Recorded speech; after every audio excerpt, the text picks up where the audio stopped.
Hello guys, welcome to my channel. My name is Luciano, and today I want to give some more information on this never-ending discussion between Longsword versus the Katana.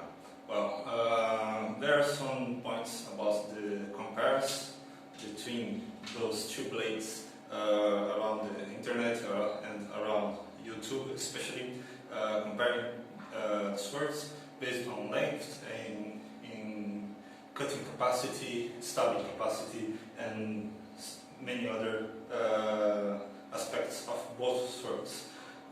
So today I want to talk with you about the reach of these two swords. Probably you already have seen people talking about the difference between the length of the longsword compared to a katana, and usually they say that the longsword has more reach than a Japanese sword or a katana. And first we have to consider what kind of longsword we are talking about, because if you look at Akasha's typology, there are many styles or types of longswords, each one of them with different blade lengths. Okay, while people usually pick kind of katana that's standard today with 70 centimeters of length of blade, but that doesn't mean that all katanas have the same blade length. On the side of the longsword, this is a sword that I am making right now. I am recording the process of making this sword, and later I will compile everything in a single video showing the entire process of making this sword. But this is a type 15A shot longsword. So it's a straight blade, thrust centric, and this one has 86 centimeters of length of blade. So compared with the katana that we have here, this sword has 16 centimeters of length in advantage to the reach.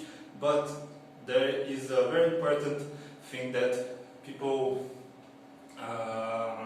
don't add to this discussion, either because they know about the longsword but they don't know so much about the katana, or they know about the katana, they don't know about the longsword, or they know the difference about the handling of these two swords, and on purpose they simply don't give this information and compare the swords, only measuring the blades of the swords and not how they are used. About the longsword, we know that on the sources, the longsword is shown being handled with the hand very close to the guard. When you look at German sources, like Meyer, for example, you see the longsword being held with the thumb here on the blade, and sometimes with the finger over the guard. This you can also see in shoulder blade, for example, for the same kind of blade. So the longsword is a sword that you hold very close to the guard of the sword. You can grab the sword further down, but usually the longsword is held with the hand very close to the guard. On the other side, the katana, it can be held with the hand very close to the tsuba. You can see it more often in schools of Japanese swordsmanship, where the techniques are specialized to fighting in armor. But the other way that's more common to see the katana being held is holding the sword a bit down in the handle, in the manner that you almost have an extended index finger between your hand and the tsuba of the sword. So you see that your grip on the handle of a katana is quite different than the grip on a longsword. Now, when we compare these two swords with their respective handling of the sword and the grip, you can see that they are not the same anymore. This does not erase the fact fact that the longsword is longer than the katana. But when we compare the two blades now, the katana is not so shorter anymore when compared to type 15A longsword, and the 16 centimeters of length in advantage to the longsword, they almost disappear when you hold the katana in this form, in this way that is historical and is taught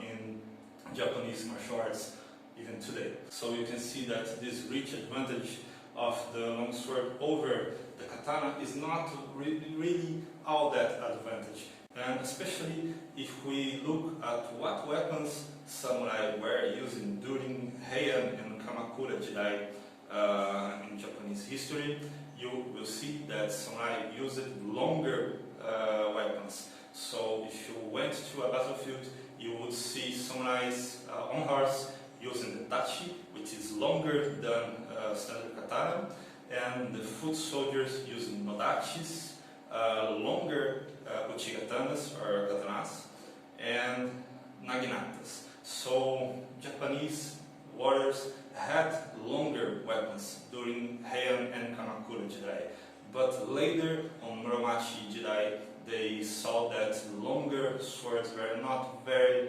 useful, especially after they faced the Mongols during Genghis Khan invasions on Japan, and they used it to shorter their weapons. It's called osuriagi, and you can see that many longer blades, longer nodachis, longer tachis and katanas were shortened, cutting the handle of the sword and making another handle further up in the blade, choosing deliberately shorter blade for a backup weapon instead of a longer sword that they were capable of producing.